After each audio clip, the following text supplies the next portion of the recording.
সুপ্রিয় দর্শক, শিক্ষক নিয়োগ দুর্নীতিকাণ্ডের পর্দা ফাঁস করেছিলেন কলকাতা হাইকোর্টের প্রাক্তন বিচারপতি তথা তমলুক লোকসভা কেন্দ্রের বিজেপি সাংসদ অভিজিৎ গঙ্গোপাধ্যায়। আর সেই সময়ে লিপস অ্যান্ড বাউন্স কোম্পানির সূত্র ধরেই এই শিক্ষক নিয়োগ দুর্নীতিকাণ্ডে নাম জড়ায় তৃণমূলের সেকেন্ড ইন কমান্ড অভিষেক ব্যানার্জির। আর তখনই গ্রেপ্তার হয় রাজ্যের প্রাক্তন শিক্ষামন্ত্রী পার্থ চট্টোপাধ্যায়। তারপর থেকে এই মামলা নিয়ে তদন্ত চালাচ্ছে কেন্দ্রীয় তদন্তকারী সংস্থার সিবিআই এবং ইডি আধিকারিকরা।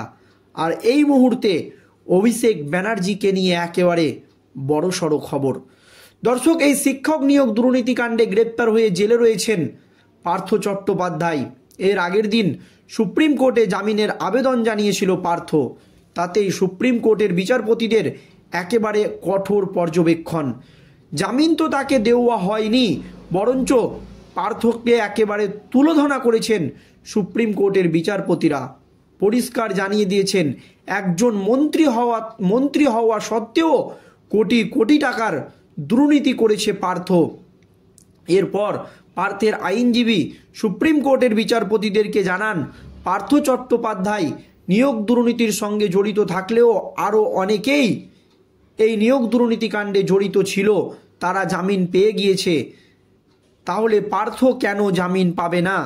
এরপরই সুপ্রিম কোর্টের বিচারপতিদের পর্যবেক্ষণ ছিল অন্যরা মন্ত্রী তো নন, পার্থ চট্টোপাধ্যায় একজন মন্ত্রী হয়েও এই ধরনের দুর্নীতির সঙ্গে জড়িত।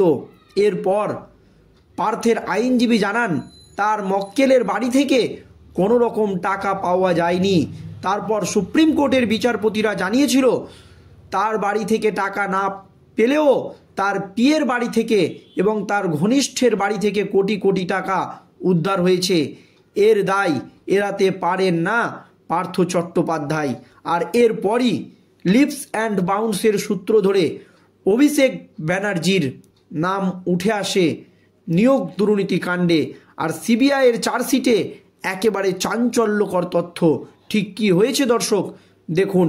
প্রাথমিক নিয়োগ দুর্নীতি মামলায় ইডির চার্জশিটের শুরুতেই রয়েছে তৃণমূলের সর্বভারতীয় সাধারণ সম্পাদক অভিষেক বন্দ্যোপাধ্যায়ের সংস্থা লিপস অ্যান্ড বাউন্সের নাম। সেই সঙ্গে ওই চার্জশিটে রাজ্যের প্রাক্তন শিক্ষামন্ত্রী পার্থ চট্টোপাধ্যায়ের স্ত্রীর নামে গড়া তহবিল থেকে শুরু করে তার জামাই এবং তার ঘনিষ্ঠদের নামও রয়েছে। দর্শক, প্রাথমিক নিয়োগ দুর্নীতি মামলা আদালতে পঞ্চম সাপ্লিমেন্টারি চার্জশিট দিয়েছে ইডি। সেখানেই আরও 29টি নাম যোগ রয়েছে। সংস্থার পাশাপাশি দুর্নীতিতে অভিযুক্ত ব্যক্তি বিশেষের নামও চার্জশিটে রেখেছে কেন্দ্রীয় তদন্তকারী সংস্থা। প্রাথমিকের মামলায় ইডির দেওয়া চতুর্থ সাপ্লিমেন্টারি চার্জশিটে মোট 25 জনের নাম ছিল। পঞ্চম চার্জশিটটিতে আরও 29টি নাম যোগ করা হয়েছে। সেই 29টি নামের তালিকায় শীর্ষে রয়েছে লিপস অ্যান্ড বাউন্স, যার দপ্তর কলকাতার নিউ আলিপুরে। আর এর মালিক আপনারা জানেন অভিষেক ব্যানার্জি। পার্থের স্ত্রী বাবলি চট্টোপাধ্যায় নামে একটি তহবিল রয়েছে। সেই বাবলি চার্জশিট মেমোরিয়াল ট্রাস্ট পরিচালনা করতেন পার্থের জামাই কল্যাণময় ভট্টাচার্য। তার নামও চার্জশিটে রেখেছে ইডি আধিকারিকরা। রাখা হয়েছে কল্যাণময়ের একাধিক সংস্থা এবং ওই তহবিলটির নামও। পার্থ ঘনিষ্ঠ একাধিক ব্যক্তি এবং তাদের পরিচালিত সংস্থার নাম ইডির চার্জশিটে রয়েছে। Greentech IT city private limited এবং তার অন্যতম director Uday Modi, Bengal Marlin housing limited এবং তার অন্যতম ডিরেক্টর সুশীল কুমার মোহতা, দিলীপ কুমার চৌধুরী, বউবাজারের চিরাগ অ্যাপ্লায়েন্স প্রাইভেট লিমিটেড এবং তার ডিরেক্টর সুবোধ কুমার ঝায়ের নাম চার্জশিটে উল্লেখ করেছে কেন্দ্রীয় সংস্থা। এছাড়া চাঁদনি চকের যে সাইকেলের দোকানে ইডি হানা দিয়েছিল সেই new India Lakshmi cycle private limited এবং তার ডিরেক্টর নবীন কুমার গুপ্তার নামও রয়েছে চার্জশিটে। রয়েছে নিয়োগ মামলায় ধৃত নীলাদ্রি ঘোষ, পার্থ ঘনিষ্ঠ প্রমোটার সন্ত গঙ্গোপাধ্যায় ও ওএমআর সিট প্রস্তুতকারী সংস্থা S Basu Roy and company এবং তাপস মণ্ডলের সংস্থা মিনার্ভ ইনস্টিটিউট অফ এডুকেশনের নামও 250 পাতার চার্জশিটে প্রায় 10,000 নথি রয়েছে। তাতে ইডির দাবি আইন ভেঙে রাজ্যের প্রাথমিক স্কুলে অযোগ্যদের চাকরি পাইয়ে দেওয়া হয়েছে। চাকরির বিনিময়ে নেওয়া হয়েছে কোটি কোটি টাকা। বিভিন্ন সংস্থার মাধ্যমে সেই টাকার লেনদেন হয়েছে। প্রাথমিক মামলায় তৃণমূলের সেকেন্ড ইন কমান্ড অভিষেক বন্দ্যোপাধ্যায়ের সংস্থার নাম আগেই উঠে এসেছিল।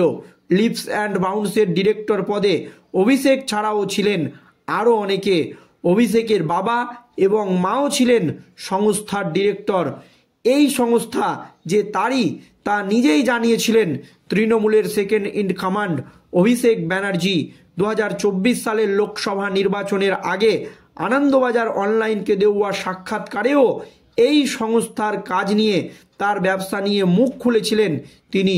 সংস্থাটির সঙ্গে যুক্ত থাকার অভিযোগ রয়েছে সুজয় কৃষ্ণ ভদ্র ওরফে কালীঘাটের কাকুর বিরুদ্ধেও। এখন তিনি জেলে। এই মামলার প্রেক্ষিতেই অভিষেকের আয়ের উৎস জানতে চেয়েছিলেন কলকাতা হাইকোর্টের বিচারপতি অমৃতা সিনহা। ওই সংস্থার 8টি সম্পত্তি বাজেয়াপ্ত করে ইডি, যার বাজার মূল্য 7.5 কোটি টাকা। অভিষেক এই সংস্থা সংক্রান্ত তথ্য ইডিকে জমা দিয়ে এসেছিলেন। তলব করা হয়েছিল তার স্ত্রী রুজিরা বন্দ্যোপাধ্যায়কেও। সেই লিপস অ্যান্ড বাউন্সের নামটি পঞ্চম সাপ্লিমেন্টারি চার্জশিটের শুরুতে রেখেছে কেন্দ্রীয় তদন্তকারী সংস্থার সিবিআই এবং ইডি আধিকারিকরা। আর জানিয়ে এখন রাজ্য রাজনীতিতে নতুন করে শোরগোল পড়ে গিয়েছে। আর এই শিক্ষক নিয়োগ দুর্নীতি কাণ্ডে অন্যান্য হেভিওয়েট নেতামন্ত্রীরা জামিন পেলেও পার্থ চট্টোপাধ্যায় জামিনের জন্য আবেদন করেছিলেন সুপ্রিম কোর্টে, কিন্তু তাকে জামিন তো দেয়নি সুপ্রিম কোর্টের বিচারপতিরা, বরঞ্চ তাকে একেবারে তুলোধনা করে ছেড়েছেন। কারণ অন্যরা জামিন পেতে পারেন, তারা তো আর মন্ত্রী নয়। পার্থ চট্টোপাধ্যায় একজন মন্ত্রী হওয়া সত্ত্বেও কেন কোটি কোটি টাকার দুর্নীতি, এই প্রশ্ন তুলে দিয়েছিলেন সুপ্রিম কোর্টের বিচারপতিরা। আর এবার সিবিআইয়ের চার্জশিটের শুরুতেই তৃণমূলের সেকেন্ড ইন কমান্ড অভিষেক ব্যানার্জির কোম্পানি লিপস অ্যান্ড বাউন্সের নাম। তাহলে কি অভিষেক ব্যানার্জির ও ফেঁসে যাচ্ছেন? এই রকম প্রশ্ন কিন্তু উঠে গিয়েছে। ধন্যবাদ।